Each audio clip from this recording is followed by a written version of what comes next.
kind of walk us through that. Well, Yeah, I mean, I need to get it to Tom. hey here. How are you doing? Doing all right, how about you? Oh, we're just living the dream out here in Western North Carolina. I think we got the volume pumped up as far as it can go. We got a room full of folks here for executive committee meeting. And we got Tara on the line too. I've seen a couple of emails, this morning about the bill. I was just explaining to people, I guess that just came out this morning, correct? Yeah, I think it was introduced today. Okay. Or going today.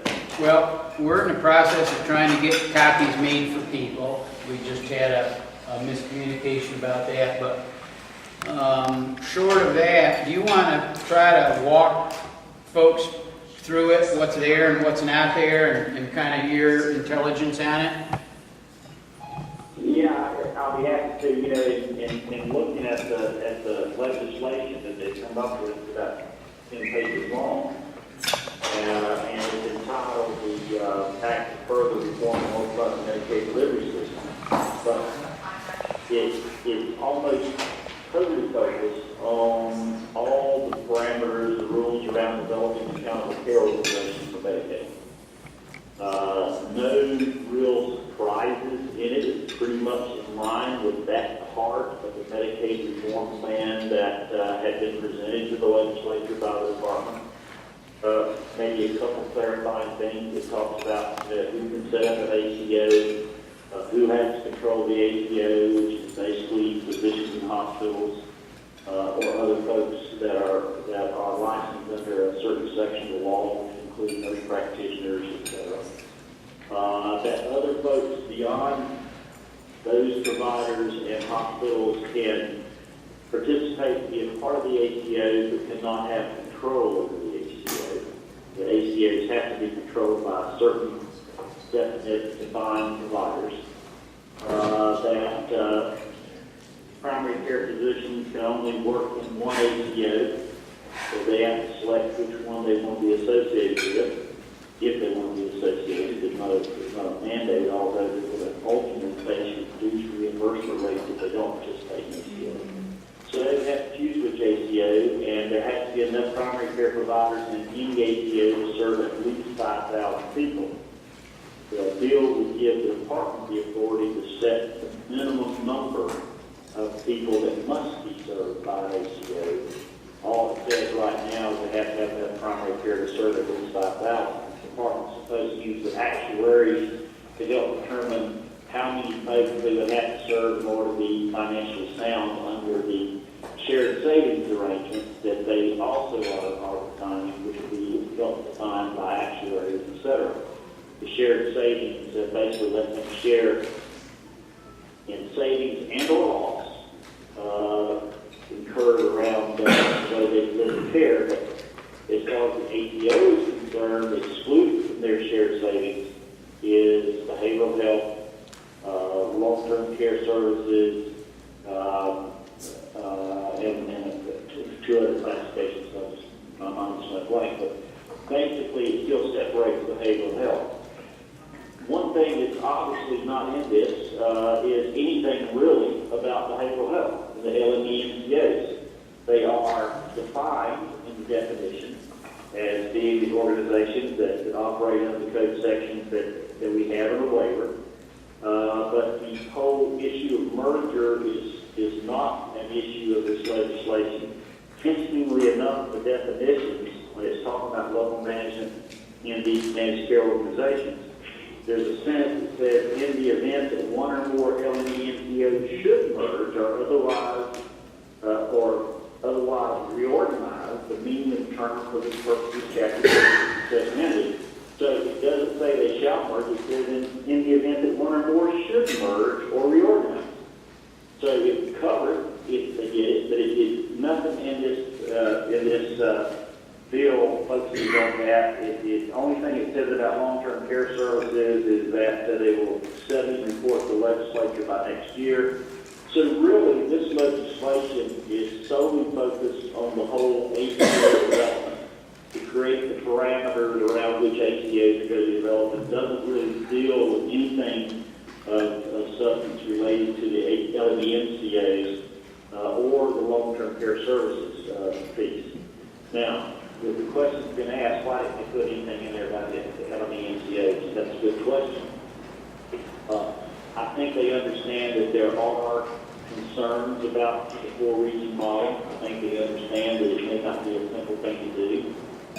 That one of the couple things they discussed here. One is that the call to the concerns of potential controversy around mergers, they didn't want to have to feel that what's in here should flow pretty easily without any kind of real argument. But it's exactly what was proposed. It came out of the committee that was developed through this.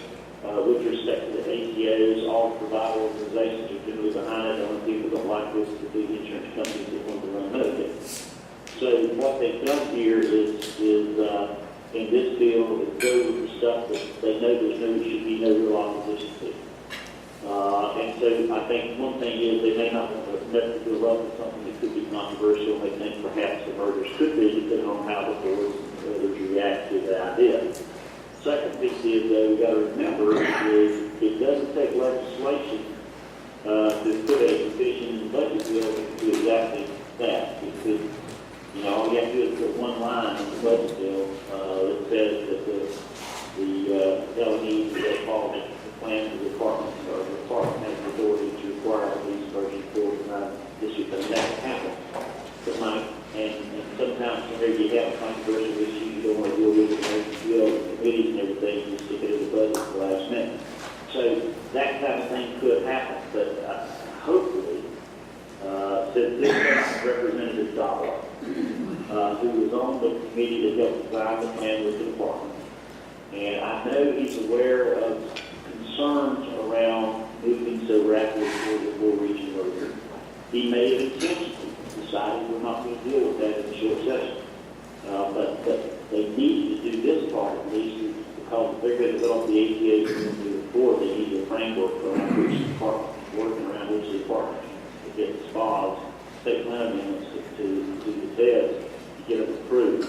So it appears in this at least that they're just going to focus on laying that groundwork and doing the other things we need to do. It does say in the bill that the APA has to have agreements with the LMCAs in order to create a working relationship and comprehensive approach to care.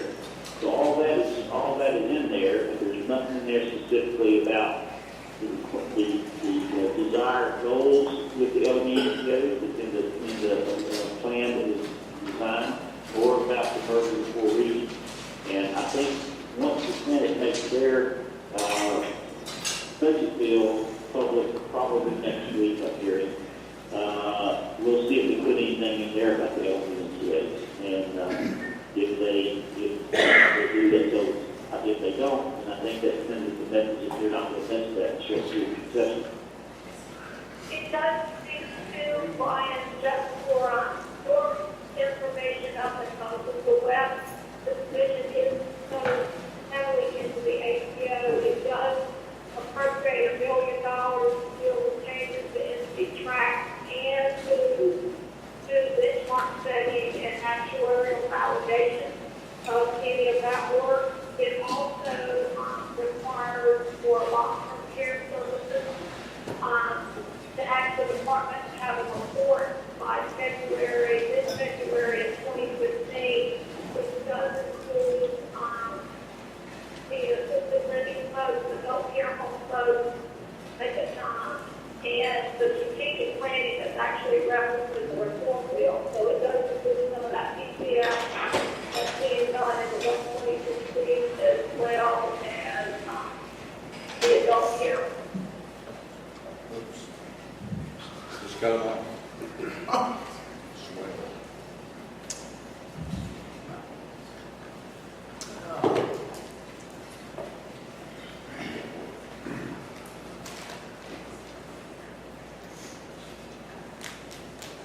said? I cut her off. They went and wrote that up. Thank you for calling the Connex Meet Now. Please hold while I confirm your passcode. Thank you. Your passcode is confirmed. If you are the host of this, please enter your... Thank you. Your security I code... don't know how to make the microphones This work or do tone, anything. you If will be somebody the does, go third ahead. person to join the meeting. Sorry, we had a malfunction here. Tara, you were just explaining, you were just explaining about the $1 million that's set aside for, they have something to do with the ACO Yeah, they said. transition? $1 million, yeah, they did $1 million for HCO, get some changes for empty track, and also for establishing the benchmark and actuarial validation. And then it also requires the department to report a long-term care report by mid-February of 2015, which does include based on Medicaid reform report. It does include adult care homes, assisted living that you guys do, as well as the PCS, which is the 126C. So it's all those periodic services, as well as adult care homes and nursing homes and the other, and the CAP-BA, CAP-C waste. So that would impact you as well if you're not involved in that strategic planning. That's going to get involved. All right, really hard to hear you, Tara, but I think we got parts of it. I think what people are going to hear most about, well, let me make a comment, based on your analysis, and I'm sorry to say I did not have time to read it this morning, but appreciate getting it. Much of the overview you're providing, Lanier, sounds like cut and paste out of the reform plan on ACO stuff. Is that a pretty fair assessment? Yeah, there's a few little things they've added, but I think 90% of what's in it is cut and paste. Okay. And the other element that I think people will care But about. some of the extra things that were done relate to the powers of the secretary, what she can and can't do, granting authority to submit SPAs for specific things, but they still have to report before they do it. A few things like that. But for the most part, it's about defining and setting the parameters for the APS. Okay. Now, the other element that people are going to care most about has to do with our world and I guess the lack of any content around regionalization.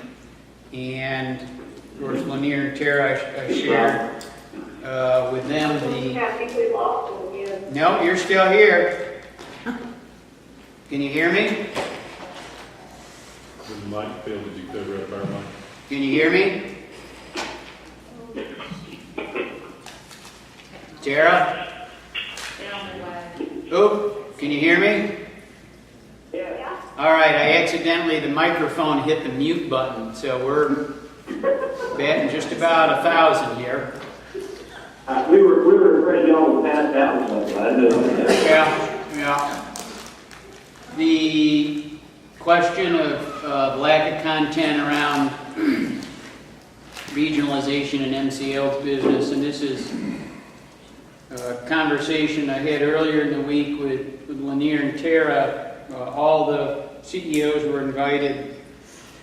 I'm going to have to condense a lot into a little bit here. There were 2 meetings in Greensboro last week, Thursday and Friday, that had to do with some of the perceived challenges to regionalization and how those could be addressed with Dave. And subsequent to that Thursday and Friday meeting, we had a meeting, the MCO CEOs had a meeting with Dave on Wednesday of last week. And, that's a 2-hour meeting, probably 6 or 7 hours of meetings last week. Bottom line is that the department is very much wed to the 2016, July 2016 deadline to get this done, and for there to be 4, pretty much as proposed. And no real, I would say, interest or tolerance of anything different from that. So I would say the lack of something being in this reform bill, and there was discussion, and I want to be appropriately cautious because as these discussions typically are with Dave, it's I think he's going as far as he can, and there seems to be agreement that, you know, we're not going to shout at the top of our lungs what are very sensitive discussions, but certainly would have gone away with the belief that we would see some legislation around regionalization, either in the reform bill or done in a way such that it could be pulled out and put in another bill, so that the likelihood of it being introduced independently, I would think less so. Then I'll get your comments, in a moment, Linnea. I don't think there's that much conviction for it, because people who are close to this, and there's really only a couple, I would say, probably in the General Assembly, maybe a handful, do recognize that there's some sensitivities, even though we've kind of been put to a position of having a lot of support for the department. So I think it's much more likely the scenario you described, that something would get tucked in a budget bill and just couldn't get fought in that manner. I think that'd be a much more likely scenario. And I fully expect to see, based on the tenor and the content of the conversation with Dave, I would be surprised if there were not legislation to pretty emphatically state something about the 4 regions, something about milestones that had to be achieved over a period of, between now and July 2016, and probably having all the components, that there would be 4, they'd be geographically contiguous and have covered Medicaid lives of 300,000, with the caveat that would be initially, since there could be some changes over the next couple of years. So I think we're going to see legislation after all in here, even though we didn't see it in this bill. Well, I think that potential exists. The only thing about all this is, it gives me some reason to think, you may or may not, is that the legislature, particularly the Senate, has an extreme lack of confidence and trust in the department. And if Heiss or any of the senators have any concern at all about the idea of forcing a merger or whatever, or if the House decides to go do it. Just some of the conversations I've had, speaking very candidly, Dave Richard has a real history with Democrats and Republicans don't trust him. And the fact that Dave's position to get this done, I think the way it would get done is if Governor made a position to get it done, and I don't even know that the Governor had a strong issue around it. So, it's just one of those things. You could come out and set a budget, come out in the House budget. Although, if that's going to be the controversial piece, they may have separated it from the bill we got today. But I don't know. I'm not as confident that we'll have legislation, although I do know that the department will push for it, so just depends on what buttons we push, whether or not people done. I think I know we're just kind of catching up here a little bit and thinking out loud. I know, Chuck, we had, been working on Ralph to get with him. Now it's really, that's a big conversation to have. He told me he had to get settled in from the first week and then he'll schedule today. And, Okay. his quickly took the call and said that we're trying to work something out maybe next week or the first week of the week. Okay. I'm going to be up there next week, and Tuesday afternoon, spend some time with Pat Porter, and then Tuesday night, I've got a dinner appointment with Dave, so as close to things as I can get. For what it's worth, I would say I have asked for a lot of consideration with my colleagues and with Dave, both directly and indirectly, at looking at something other than the 4 regions, because I have a lot of, and I've said that, it doesn't have to do with anything about who's going to be the CEO or not the CEO, but there are just some real reservations I've had that I've shared with you. And to some extent, I have said that out loud with Dave and my colleagues, and find myself in a vast minority. We're meeting with Burger and Gillis Tuesday evening. So if there's any questions you want us to ask, I'm shy, but we'll ask. Well, I think it's, Ronnie, as you can hear, this question about is the General Assembly going to step out on some language in legislation about regionalization or not? We had a conference call yesterday, Mr. Chancellor, and you're exactly right about the Senate portion. Exactly on point. Legislative we don't know about, but the Senate is ready to have a wholesale change there. Well, and a lot of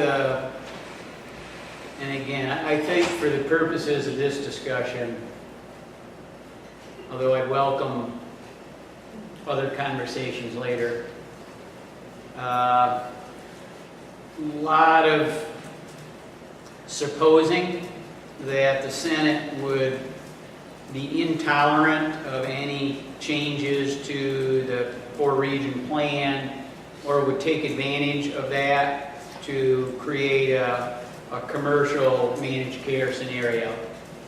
So there's always that hanging over our head that, and the term that was used is to insulate. The only way to positively insulate the public management is to go to the 4-region plan. So what's the language in the bill specific to the LMA agreement with ICI? Did you hear that, Lanier? And I don't know. You read it, Tracy. It just says a cooperative agreement. Doesn't define what the cooperative It agreement just says they will have a cooperative agreement. And I've heard Dave say that. I mean, a lot of this is... What it says is that, just a second, I'll read it to you specifically.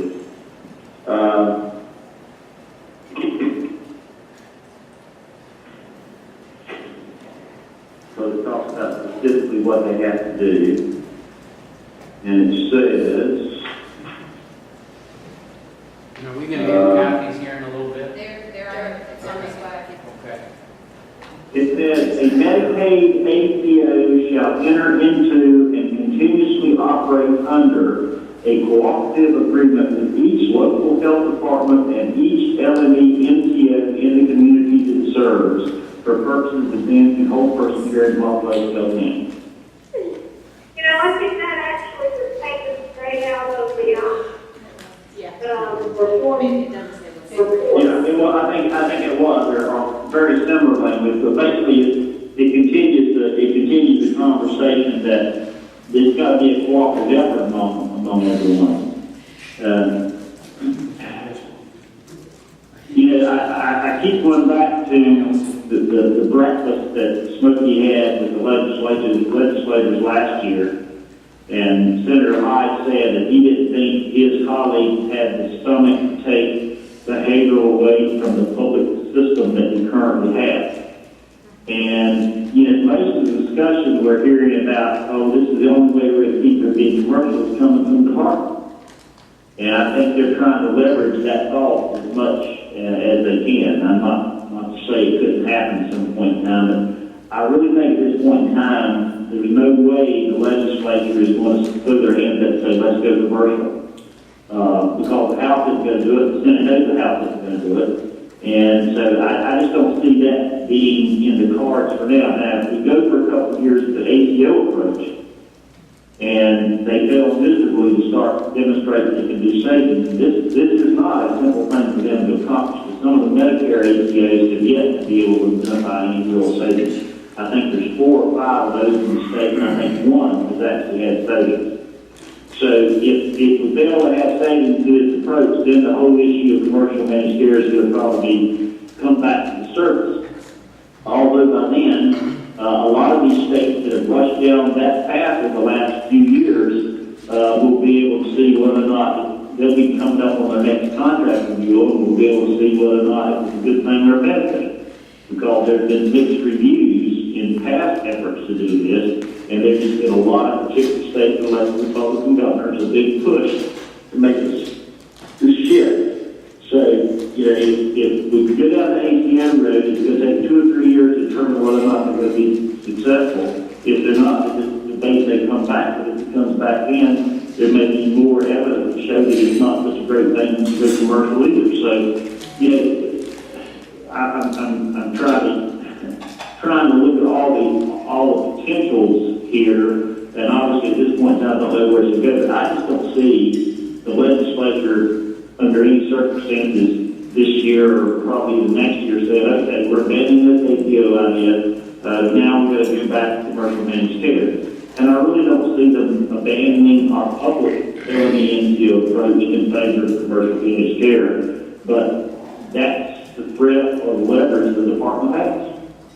But there's also think that if any of the ACOs come forward in the next year or two willing to accept this, and not just the savings, but actually accept full risk that will take the department, that would put some leverage to keep the ACO model better than the private managed care model. Yeah, I think there's no doubt about that. I think that's exactly right. So the department said if we don't do this, we're going to go to commercial. That's a great fault from their standpoint to use as leverage to get us to leave things alone. But quite honestly, if the Senate or the House has that kind of idea in their mind, they're not expressing it. The only people that's expressing it that I know of right now is the department.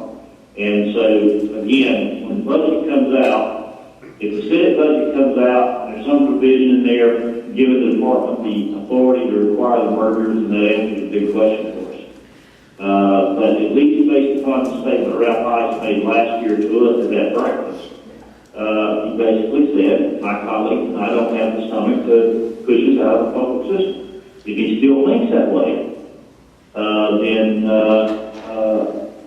there probably won't necessarily be any language, and that's what I say. I try and desperately talk to the senator, and he's been somewhat hard to catch up with.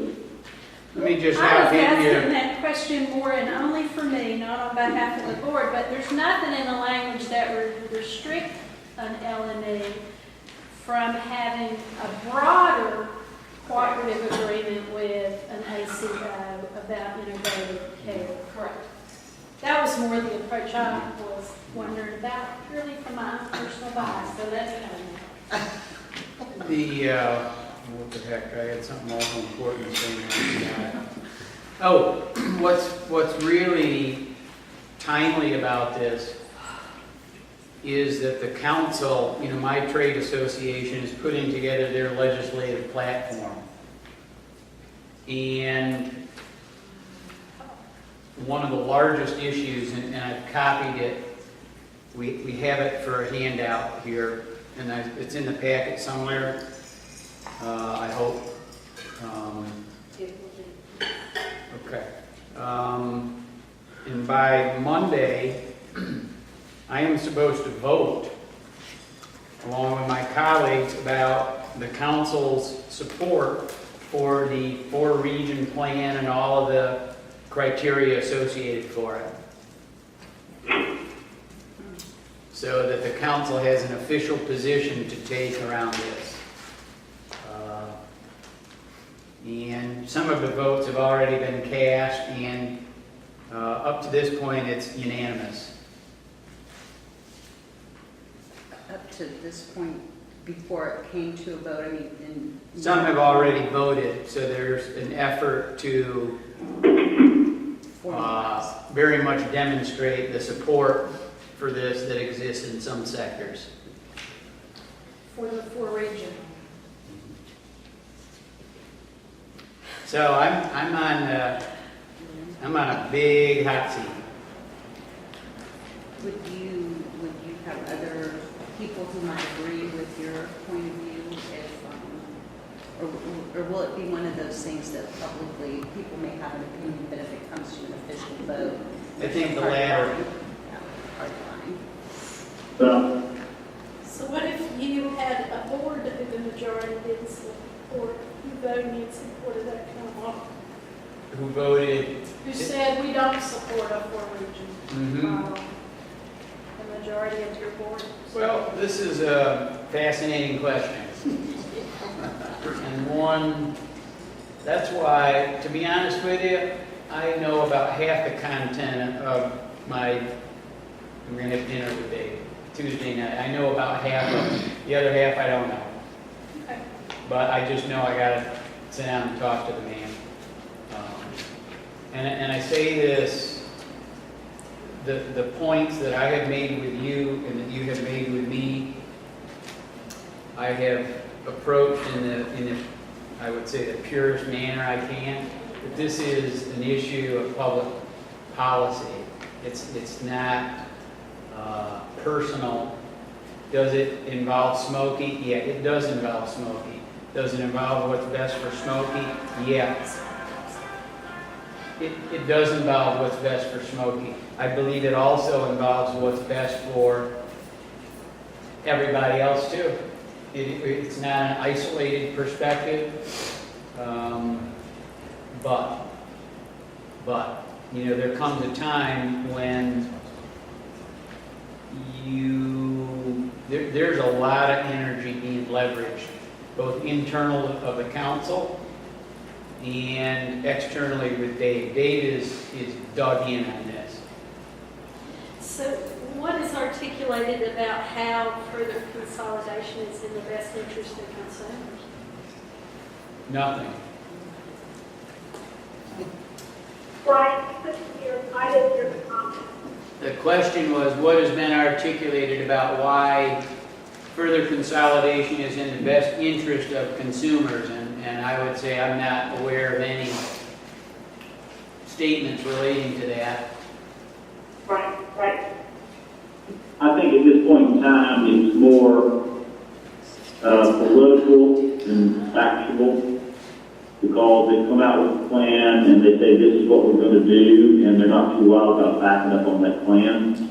Although, if it were I and I thought there were dangers in the approach, I would kind of say, since we come out with the AQ thing, we're starting to put stuff together, we think we want to make sure that however we do this, we have no interruptions in our service, and we strengthen our system, and we improve service, Because of all that, I want to spend enough time to make sure this is the very best way to do it before we force it to be done.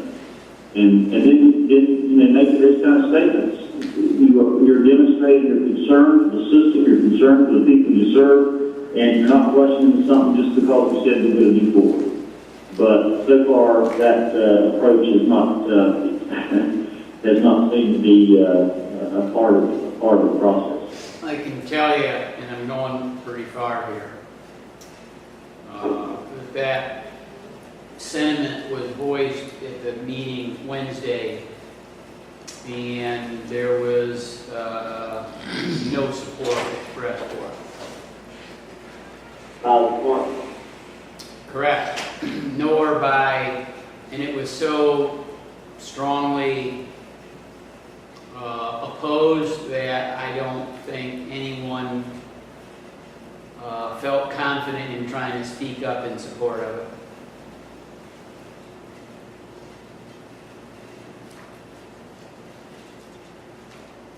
And I'm not saying whether any of this is right or wrong. I'm trying to give you a factual report. And all of this, you know, at the end of the day, you know, so what are we going to do about it? Okay? This is just the background. My sense is when it comes to consumers, maybe it would be by supporting the consolidation, it ensures the maintenance of the Public public management. system versus privatizing. So I think that's probably the sort of big way of talking about consumer. To be the devil's advocate, I would say that that was the same sentiment when there were 42 area programs. And they got bigger, you know, there was the same, you know, it'll never be the same, it'll never be good enough. Now, and believe me, I'm not denying the appropriateness of your comment. I can sense how it would be responded to. What else for Lanier and Terre? Anything? And we've handed out the bill. People have a quick, I'm going to give people just a moment. Lanier and Terre, they can skim it and see if there's any additional questions. Sure, satisfies me if, you know, if you have additional questions, you guys can just ship them to us and we can answer the questions or make sure that we stay on top of what your issues so that we can inform the process as much as possible.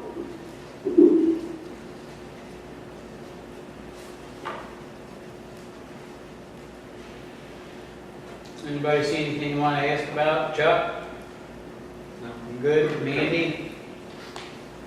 Those were mine. Rick? Michael? The only thing that comes to my mind, and I'm probably not even thinking about this clearly. Go ahead and speak up really loudly. I wonder if any of the things that they're excluding here, there's some other reason why they're excluding those. Do you think there's other legislation that may be being considered that they don't want to muddy the water with putting it in this particular piece of legislation? You know how this stuff works, Michael. I mean, certainly Lanier. I mean, this is, you know, the poker game has started. And this is the first big play, you know, that everybody's been waiting for. And, you know, it doesn't predict the future, it just starts to shape it a little bit. Yeah.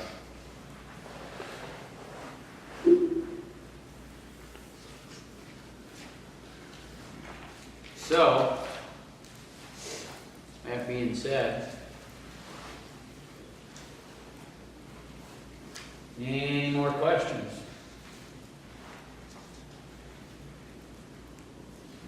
All right, we'll let you folks go. Thanks for the insight, and we'll be in touch, all right? All right, bye-bye. All right. Bye, everybody. Bye-bye.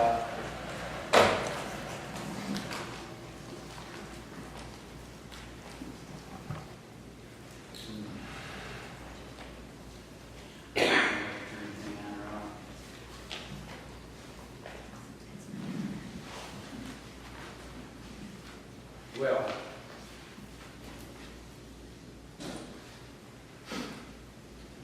I guess we can go to our agenda now. Does everybody have a copy of the executive committee agenda? If anybody doesn't, please. Everybody?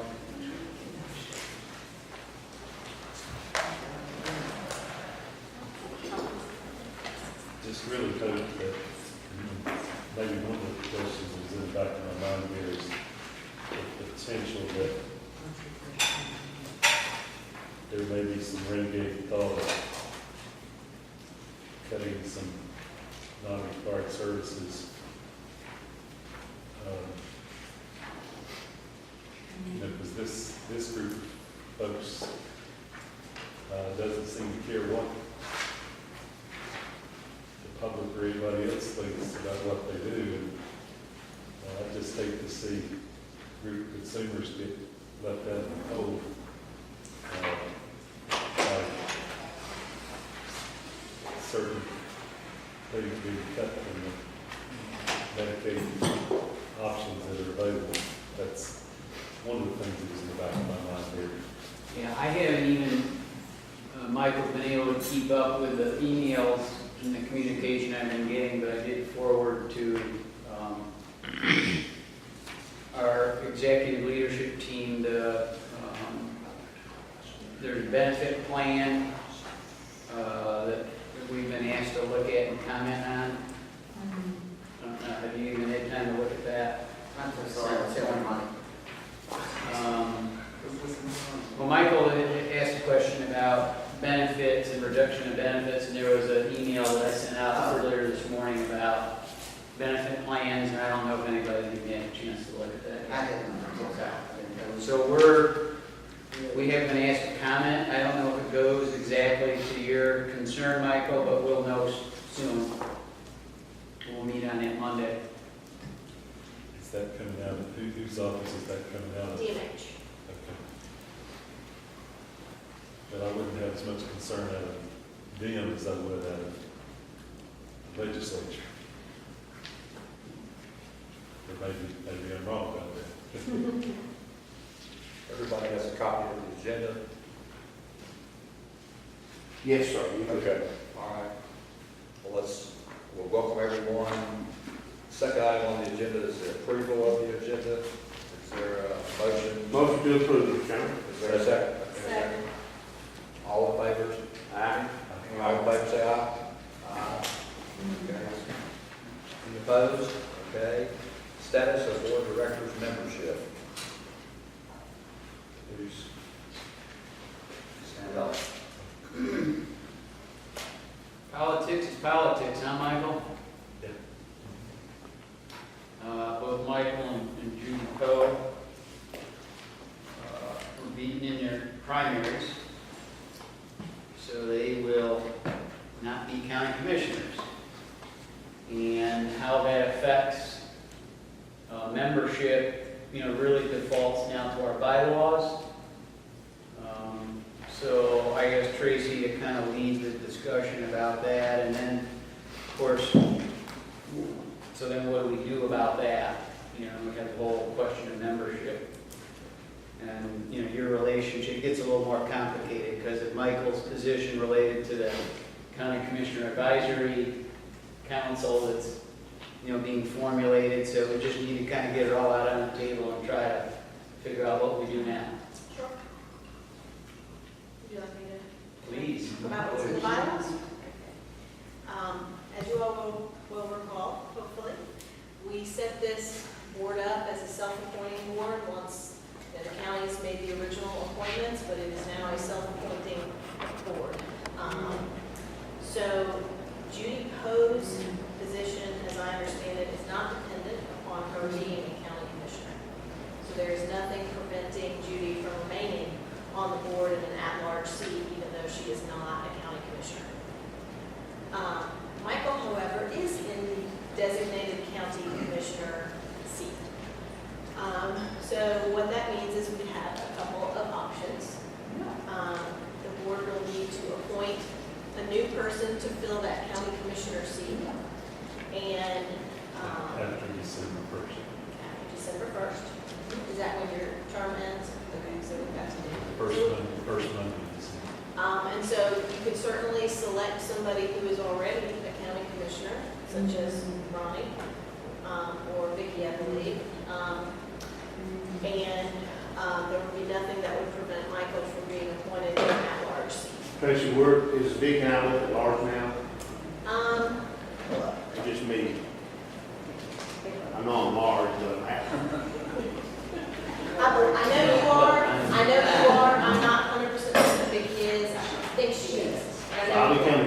history, and I'll make a motion to put my collaborators as that order. Yep, both of you are at large. So either one of them could be put into a county commissioner seat, and the board could elect to just move Michael into an at-large seat. So if you all wanted to maintain a consistent board membership, that is certainly an option that you have. The only kickback you could get is from somebody like from Judy's, why is she still on the select board? Correct. Why is Michael still on? You might get some local kickback, but they don't want to be here anyway, they just want to raise a stink. Correct. But you're saying that, it would, I mean, obviously, as you said, you're a commissioner until your term ends in December, which is the time of board appointments It is. typically, so that would be a natural sort of transition. That is how it is set up, is that the board appointments expire in December, and December is when you all will vote on new memberships for anybody who's, When is our next meeting? our next meeting? Board meeting? June. June? It is, Well, you skipped July, though, right? well, we put it on the calendar, and what the board decided was it would be on the calendar, and if you felt that you needed to meet, you would meet, and if you decided you did not need to meet, you would not. It's the 26th of June, it's a Thursday. So we can wait on this until, not to go back down to look, if we can wait like until October, Certainly. Is nomination Is committee Judy's on that? appointment also in December? Yeah, you certainly have plenty of time. and Ronnie's May in December, so. But in any event, you certainly do have the option, in fact, even if Ronnie, you were not, you would still have the option, as long as Vicki maintained her seat, to continue to have the same board composition, just, moving some chairs around. And all of that is perfectly permissible under the bylaws. So if the board wants to do that for consistency, you absolutely can. You didn't know how good those bylaws were, did you? In this case, it's really good. Yeah. And you both. Yeah, okay, so, are we good with all of that? Yeah, I think the only other question we had on the board of directors membership, does anybody know if we were able to follow up on the insurance seat? Carolyn was going to reach, and the woman's name escapes me, Lisa Harris. Preston, Yes. and I had an email back and forth with her, and is she gonna be here tonight, Jill? Carolyn Power? As far as I know, yes. I guess we'll check with her tonight to see if, the way we left it, she said she would reach out to her and then, let us know and go from there. We did confirm that it would That's not be a correct. conflict for her to serve as a board. Carolyn has indicated she'll be here. And theoretically, it could be, it would be clear when she would need to recuse herself. But it's not, it's not such a significant risk that anybody feels troubled by it. Very little difference about Right. the relationship. Do you have anything about good friend Casey Cooper? That's how many times. I mean, has he come to any meeting? Yes. You been, I just talked to him, I know there are cases to that right here, so I don't know. He was at a meeting, it may have been the meeting he had to leave early, but he has been to one meeting in person. Also, I think, and Jill spoke with Marsh this week and learned a little bit more about the accident that he was involved in. And he's got some driving restrictions right now.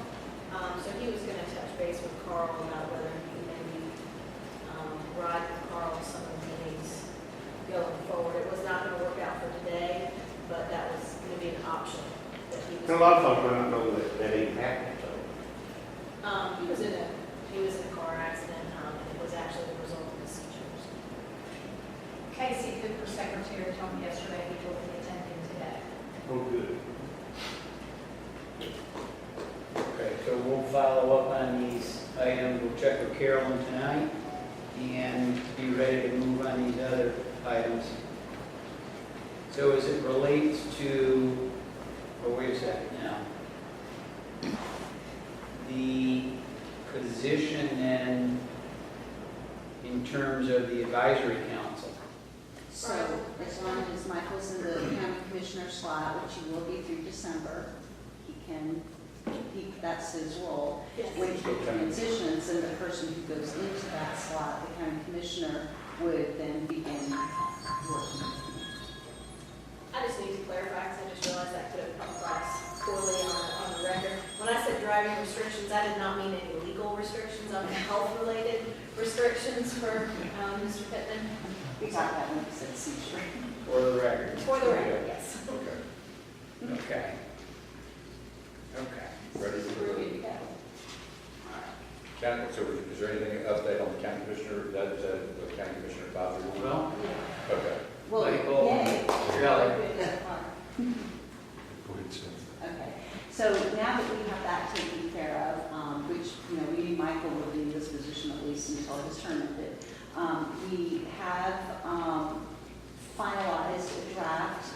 We did a few tweaks to the proposed structure that was approved at the last meeting, and really the only change was that allowed regions to, once they met, to decide if they wanted to meet in a different manner as far as attached to the council of government meeting instead of rotating through each county, they could. Now that we're clear on how we move forward as far as Michael continuing to be in that role, as well as I guess everyone's fine with us having our initial meeting, I can send out the communication. What we talked about is, especially thinking about the local business plan coming up, that our first meeting would be a meeting that, instead of being regional, would be a meeting of the full group where we would invite the appointed county commissioner member, as well as to invite their county manager if they'd like to attend the first meeting to hear more about it. There we could talk about the proposed structure and allow the group to look at that proposed structure and see if that works well for them. I think Jill had made copies. I went through and looked at the Council of Government geographic makeup, and actually it would work well for us to do that.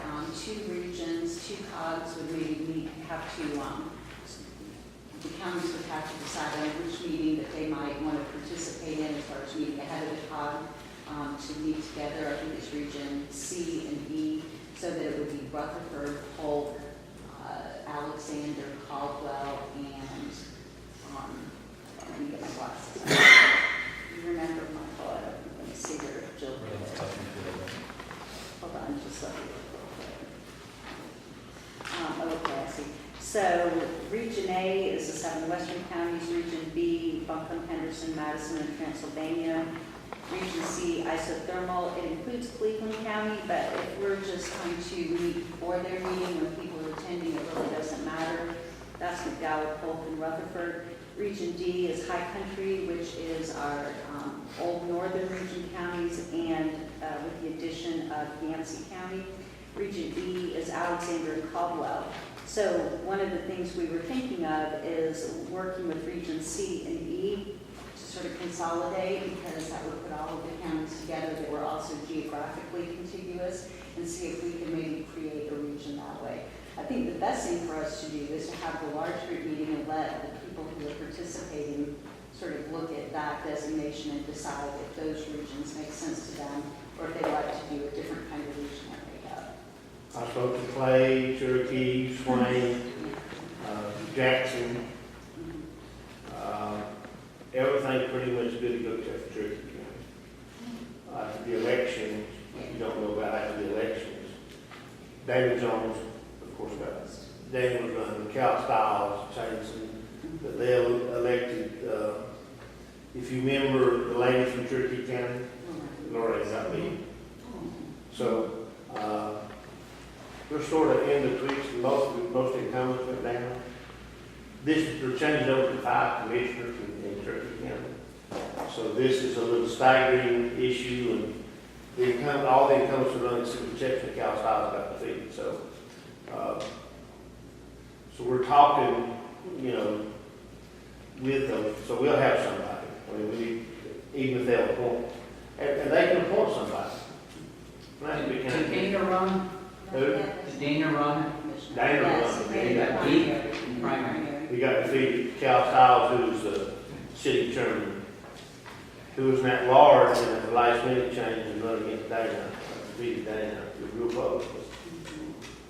But Randy, is We- aware of it, and he'll help us find the Yeah. right county commissioner vice chair. But they elected, Now, remind me in, we'll do this in closed session, the relationship of this advisory council and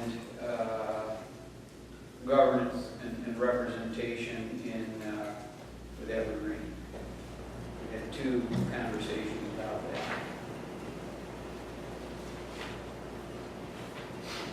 Just remind me. You're confusing me. I don't know that there's any relationship between this. well, we were confused too, Michael, we talked about that.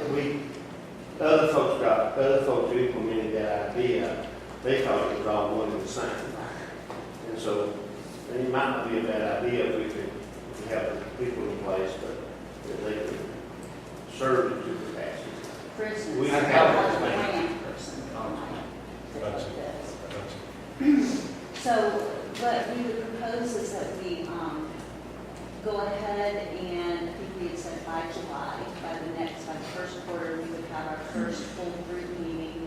I think it would be a good opportunity too, Brian, as the local business plan rolls out, to maybe present the local business plan to the full group. I mean, I can get back to board, but we can use that as an opportunity where we have a captive audience.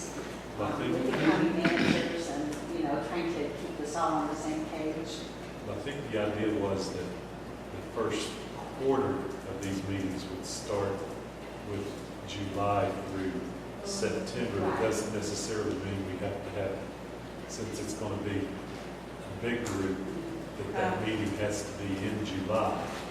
In fact, in some ways, to me, if you're going to have a big group meeting, your attendance is going to be better if you avoid family vacations in July and early August when people, are doing the beach trips and all of that. I would need to do it before September, so, that would be my only concern, is that we can't, I really get a lot of questions about when we're going to get started. Yeah, I don't mind when we do it, I'm just saying, just for clarification, the idea was that the first meeting would occur between July and September.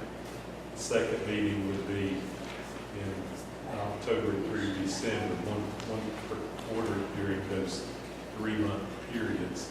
And like we talked about before, I think Michael and Shannon on, this first meeting is really important that they feel that it's worth their time, that they have input, and a lot of them they can catch up with. But if the first meeting is just, why am I here? You'll struggle to get back. I personally believe if the legislature has done their business for this year so that we know what the implications of everything from Medicaid to whatever else is going to be, and that we have a strategy in place for dealing with some of those issues, and we get as high participation as we can by avoiding vacation things, that we'll be better off in the long run. That's my thought. I think we'll end up with a lot of managers. And then we may very well. And that's fine. You know what, I would just so say, legislation is very clear for membership as county commissioners, and I think we should encourage county commissioner participation as much as possible and not let it become a default. Would you agree? And I know in some of those counties will probably have an easier time getting some of the commissioners in the counties, but we'll just have to work on it, and like you said, make it meaningful and valuable.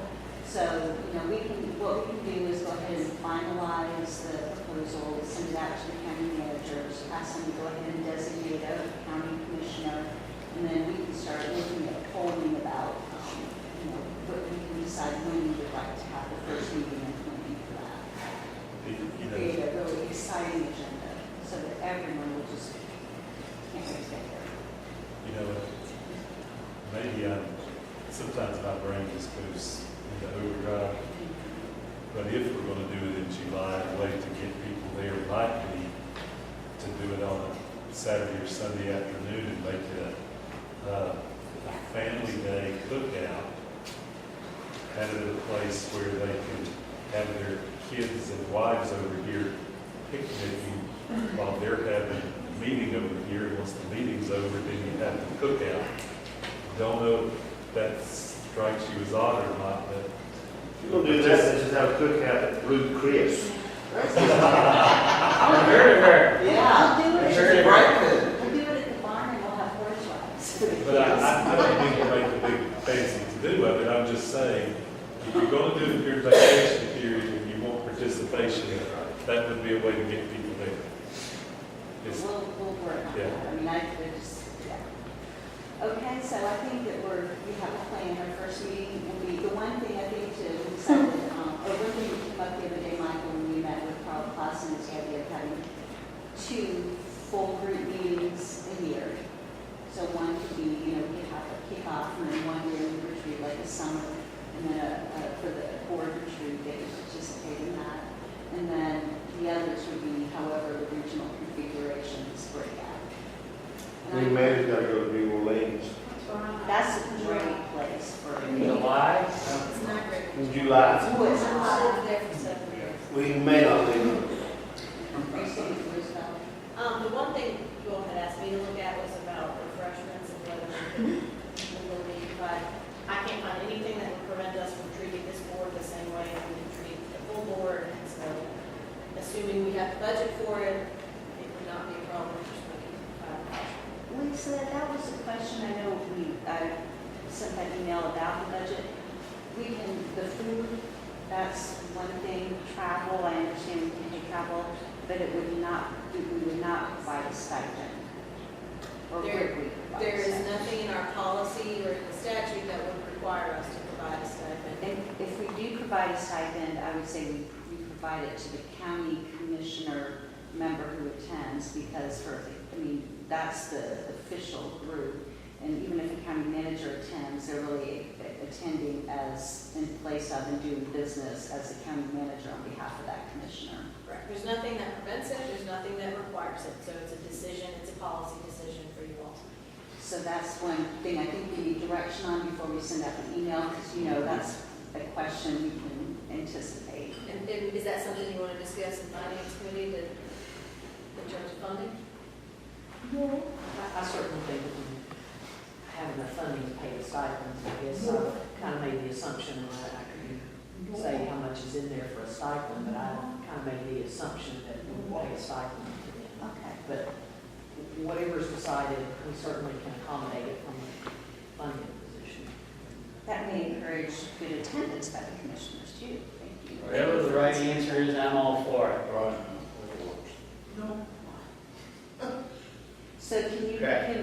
I guess that's proposed then in the budget, as part of the budget process, and once we get through this board meeting, we can include that in the information, or how would we handle that? I think what Lisa's saying it's already captured in the budget. Okay, good. And I would just have the committee decide if they're paying stipends. I mean, that's, Okay. I'll just make sure. just follows the board policy for what the stipend amount is. Okay, great. Thank you. Okay. The next item we have is, I guess, an update on Foothills Foundation.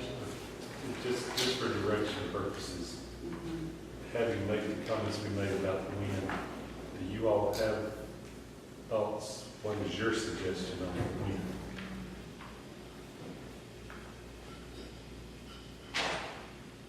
And we've got 2 county managers sitting right here. What would your, county commissioner, what would you all want?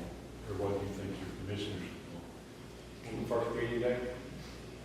Well, there is going to be a time period in the month of August, and probably the majority of the county commissioners will be in Monmouth County.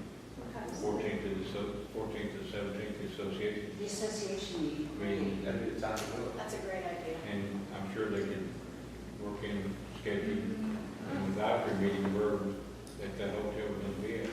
That's, we can work on that, that's a good That'd be idea. the way to do I'll it. connect with you guys, because I love attaching it to something where people are already planning to attend. They're gonna be here, be probably the only time you'll ever maybe catch all of them. That's great, the Right. association. That's a Okay, great so idea. that's what our plan will be, and that'll be a big birthday present for Shelley. My birthday's in August, so. It'll be the Ronnie roast, so we're gonna be. Ronnie Ronnie roast. We're taking them all to Macon County, though, on the 4th. Okay. Bus load after bus load after bus It's load. a great idea. Okay. Good idea. That's why I looked at you two guys, you always. Right, we were trying to find it on our calendar. You know, it's not there. Patrice Ross. Oh, cool, I haven't talked to them. Okay, Foothills Foundation, you want us to sort of, Foothills Foundation had a meeting, Michael Lavender, George Edwards, and myself, Darrell Robertson is on that board, and Helen Alperson is on that board. We also spoke with them, read the deal, the attorney that we all met, and basically we approved and sent a letter of support for a grant that Caldwell County is applying for, I guess up to $350,000, with also funds for both Gallup counties and Alabama County, up to the designated amount, which is 50 to 70,000. And we're going to have another meeting, but we haven't set the date yet. We have the letter's been provided to Jenny to submit as part of the Caldwell County application. I think the only update Christina might have on funding. We received a call, Jenny did, who's been our representative for this project with the North Carolina Housing Finance Association last Friday. And due to several things in the system, one, of course, their dollars have become very, very short for how they have, what they currently received. Also, the Department of Health and Human Services has really put a very serious request into the Housing Association to really make sure that a priority for their funding and their grants has to do a lot with the Department of Justice initiative that is going on in the state because of the situation the state is in. So when I reported out an executive leadership team this week, when the call first came in, the answer was we weren't going to receive any dollars. And about an hour and a half to 2 hours of conversation with Jenny, who's been a huge advocate for all this, we were able to negotiate. First it was $500,000. We got to that part, and then she came back and felt like maybe they would be able to do $650,000. So I feel like, thank goodness they called, though we know we're not going to get the $750 completely. The application is in. Now with the letter from Foothills, the application is finally complete, which we got some feedback about that. I have to be very honest about that. But at least they called and had a conversation. They were processing one set of applications this week, so we might know something by next. And then they'll process another set in early June, the second week of June. So what we know right now is we'll probably need another at least $150,000 to match what the Housing Association does not give us. We will know more upon the receipt of the award. So I would really like to make sure you guys understand that. So at your next Foothill Services Board meeting, that at least that would be considered as funding. Maybe you and Jenny can Absolutely. discuss it. I think so. I think Jenny would be a great person. Either one of us really would like to come and talk about that and put that. It's very, and depending on the timing of your meeting, we'll know the answer of the final amount of what they would support us within the grant. Okay? Maybe if you let us know when Right. the date is, we can set it, because we don't know any details. Okay, we can be flexible around that. Very much. And we will follow up then when we know the answer to the grant. Okay, Okay, thank you. thank you. Motion to go to closed session. All right, is there a second? Any discussion? All, We need to read the basis for why we're going to close session.